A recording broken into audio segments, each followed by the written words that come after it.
gentlemen, welcome back to the World Esports and Gaming Summit. My name is Bhavna Bhatia, and right now we're on our Fireside Chat on analyzing the major development and trends in building gaming frameworks through the Metaverse. Well, for this, we're joined by Metakoven, the early investors in Ethereum, and Kevin Soltani, CEO, Semper Fortis Esports. Well, it's going to be a great Fireside Chat, and I'm so looking forward to this. A huge welcome to Metakoven and Kevin on this. With this, the stage and screen is all yours. Welcome, everybody. We're here at the Esports and Gaming Summit 2021. It is a virtual conference. Next time we'll see you somewhere in the world, but based here out of Singapore with our co-founders, our co-organizers, Trescon. My name is Kevin Soltani from Semper Fortis Esports. We are also an organizer here. I have the huge honor to be here with a massive guest within the space that we're going to get into in a second, but a quick introduction. Not that they need one, but one of them is missing today, but we have Mr. Metakoven and Tubador, Vignesh and Anand have been kind enough to join us today. Not only did they grace the world with their massive purchase of the Beeple painting, which was, in my opinion, the smallest thing they've ever done, with respect. They've built a couple cool things. And honestly, what gets me most excited about this conversation today is that their company, Metaverse, is the largest single shareholder purchaser of real estate within Decentraland and many other places like Sandbox and CryptoVexels as well. He has a passion for art, culture, and building.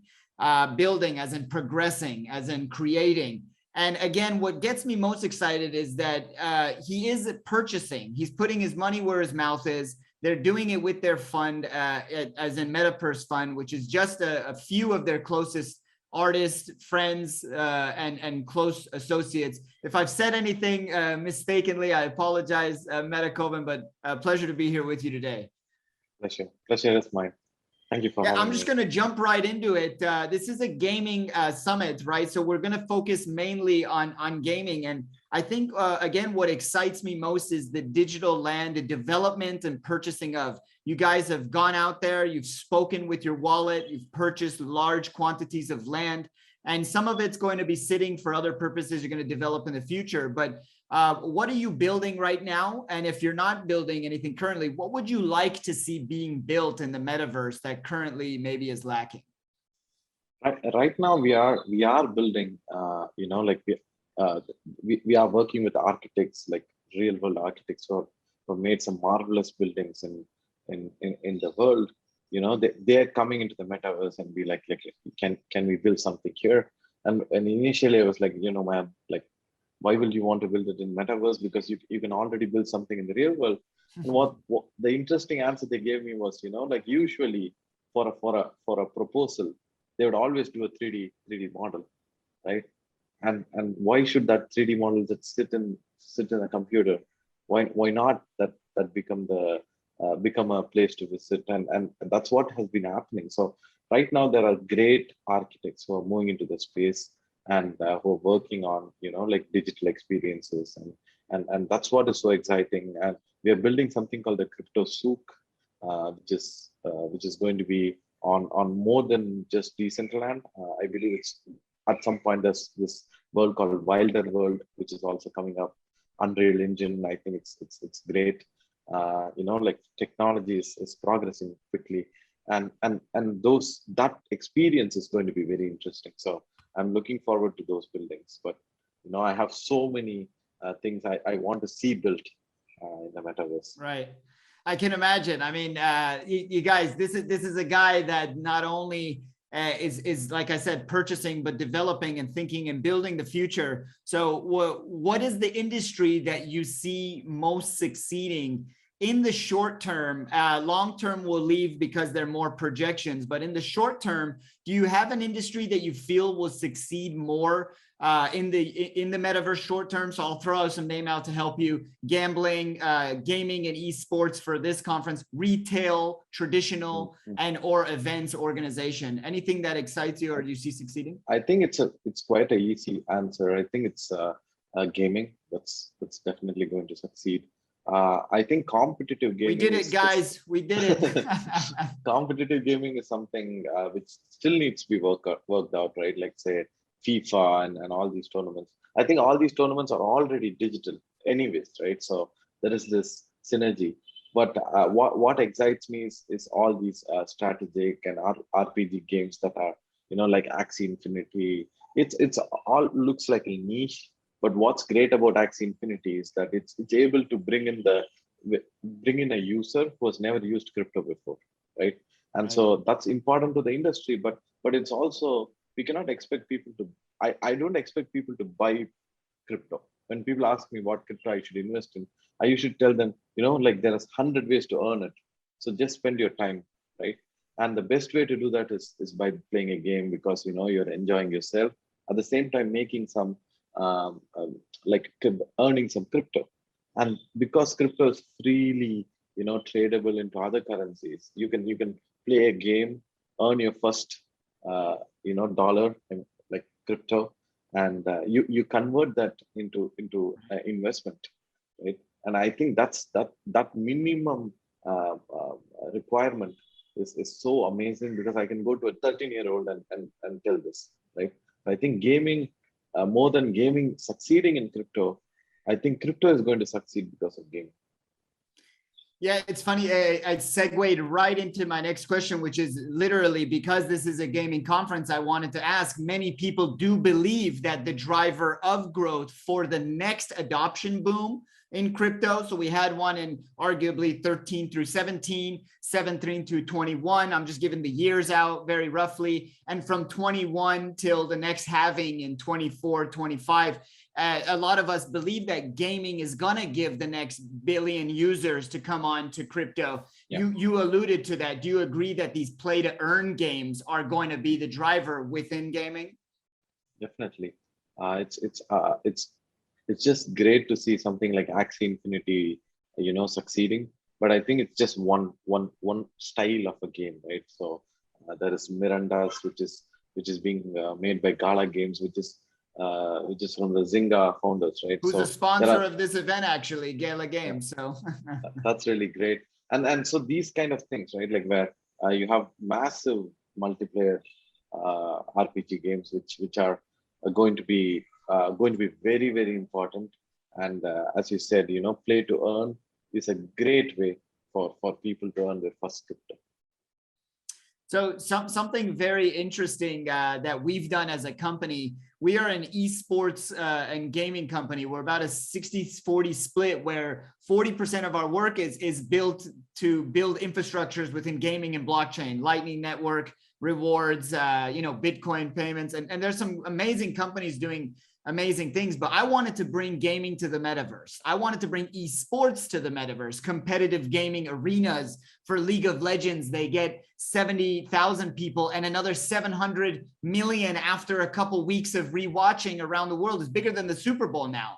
So I wanted to bring these experiences, like you've seen Travis Scott and Fortnite and a couple others, DJs. But what excites me most is, like you said, Axie Infinity and those play to earn games. So what I want to do is make it more professional, make it more real. So what we've done is actually signed the world's first Axie Infinity player to a professional esports contract. Wow. So this guy actually plays, this player, Alexis, actually plays not just for fun, but very seriously. Because not only is it a game to make money through play to earn, but with these competitions becoming available, bang, now you're killing two birds with one stone. What do you think about that? That these crypto games are becoming now professional esports, and esports are going to overtake actual traditional sports one day. So yeah, crypto's really coming full circle. Yeah, that's what it's exciting to know that you're doing something like that. I think that's boundary pushing, and congratulations on that. I appreciate it. Yeah, this part, because I always sit and think about different ways. How do we excite someone, right? Like, and I cannot go to a gamer and talk about art, right? Like, so the people are different, and so there should be something for everyone, and that's what I think crypto is great, because it's not just for the artists, it's not just for the technical people, it's definitely for gamers. So Right. as you said, that this part where I think esports is going to come in very strong, right? Like so, even with the Animoco brands, with something like F1 Delta time, I like initially I was so excited because right now you can actually play that game, right? Like where you can race around with your car, which is an NFT. The car is an NFT, and the wheels, the tires are an NFT, the spoilers are NFTs. Everything is an individual. So you totally can create your Avatar custom. wearing clothes is the NFT, Yeah, the helmet. NFT. Everything is an NFT, right? And right when you're driving the car around, it's not like so advanced right now, but Right. you can see it. You can see that it become a competitive game someday, and Right. there will be the skill based gaming that's exciting me, because right now maybe it's a lot of things are based on luck and stuff like that, but once we have skill based gaming, then we are going to have real heroes come out of the gaming industry, right? Like esports industry, where Right. it's not going to be easy. It's not easy to play FIFA. It's a skill, right? The funny And thing so is, I'm waiting for that. it's easy to play FIFA. I mean, me and you could try right now Yeah, and we yeah. beat each other, but it's very difficult to play, Professionally. it's funny because we actually we have a FIFA team. They're professional. They get paid a lot of money to play professionally. And again, but this experience, it dies at the level of just the end of a Twitch stream, right? Yeah. It dies when the competition in the LAN event, well, COVID took away all the LAN events and now it's all digital. Well, this is like the single most perfect time in digital history to go onto the metaverse, because it's the single best progression, right? The arenas, I'm sure you saw the Fortnite Travis Scott experience, This should be happening every weekend, in my opinion. I get the infrastructures. I think you alluded to a couple questions back, the tech, right? It's a bit expensive.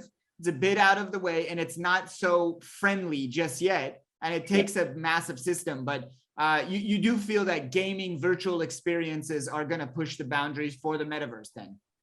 Definitely.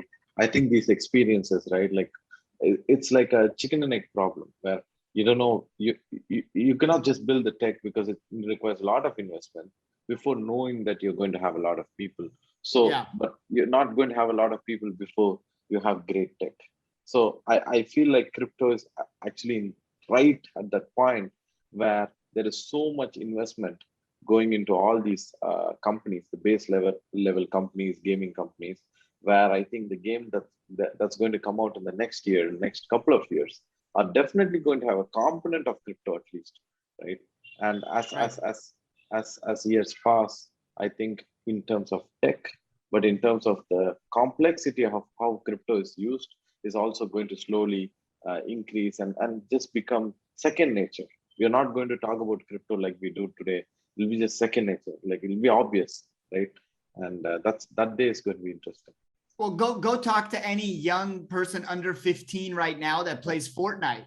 They don't talk in dollars or rupees or pesos. They talk in V-Bucks, They talk in V-Bucks. And just like guys like us in Decentraland, we don't talk in even Bitcoin. We talk in mana because we have to, right? We have to be immersed in that environment in order for it to succeed. My last question is alluding to a more kind of, that was all 30,000 foot level view. Now really micro, we're walking around with our avatars. Let's give it another 2 years. We're looking left, we're looking right. What do we see most of, and what is the subsector within the metaverse that you're spending your time researching? Again, I'll throw some names like land development, wearables, in-game assets. I guess gaming has to come on in order for the in-game assets to come on, but that's a whole other talk, in-game asset NFTs. But where are you spending your time researching and walking around in 2 years? What are we looking at? I think the exciting answer is I don't know, right? Because I believe that even though there are so many ideas right now, these are being built by artists, right? Like end of the day, right now, world building is a profession. I'm so excited about that. It's like a dream job, right? Like imagine, like you sit and you build a landscape and say, this is my world, and and this what the mechanics of the game is, right? So it has only now triggered those people who are passionate about world building to build a world. It's like, like Dungeons and Dragons, right? So it's a great game. You sit with your friends, and it's like but it's a board game, right? Like you sit down, it's physical. But I think those dynamics of the gaming mechanics are quite missing in Decentraland today, right? Like you walk around, and that's that. In crypto voxels you can fly, but it's just that. But I think layers to that, like some kind of gaming mechanics are going to be added. I think there'll be more and more play to earn games, but it'll also be no. I just don't want to see all battle games. But I think what's so exciting about the metaverse is that it's a place for hope. So I think that there'll be different forms of games that are going to come in, and also experiences in terms of performance art, and even theater, even cinema. Imagine walking around and avatars performing a play, right? And today it's not possible because the avatars are just static and just like with their hands down and their lips don't move. But tomorrow, in 2 years, I'm sure that you'll have avatars which can at least, even if it's not real time, you'd be able to record a motion into the avatar, or program it, and then there's a stage and you see that like a play, like a theater. That will be exciting because I want to walk around and see a play, right? So I think that if we can achieve that, that'll be great.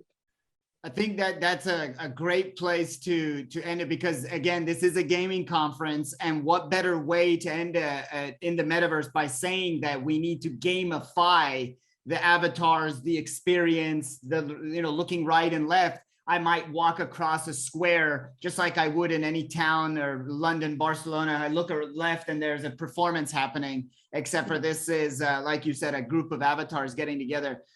Really appreciate your time. I really am interested. Who's your idol growing up? Who did you look to that you have such a brain that looks forward thinking, positive, cultural? Who did you grow up idolizing? I have to ask.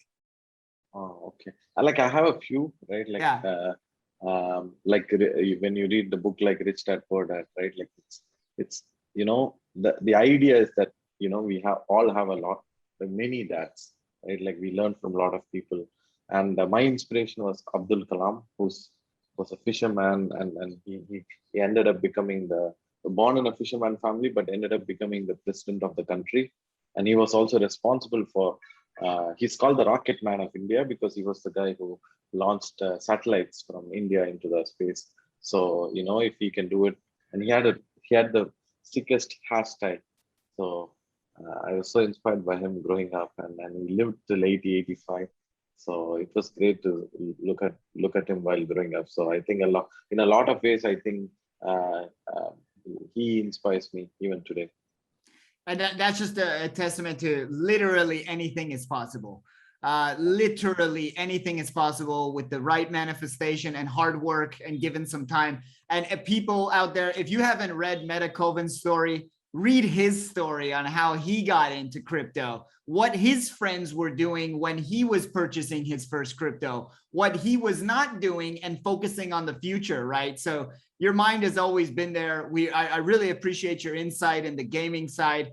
This isn't the last time we'll see you in the gaming sector, I'm sure. But again, we'll cross paths in the metaverse, and maybe instead of that beer that we talked about, we'll play a game together shortly. Maybe that FIFA or something. yeah, definitely. This is great, Kevin. Thanks for having me. Thank you. Thank you so much, Metakoven and Kevin, for that incredible fireside chat.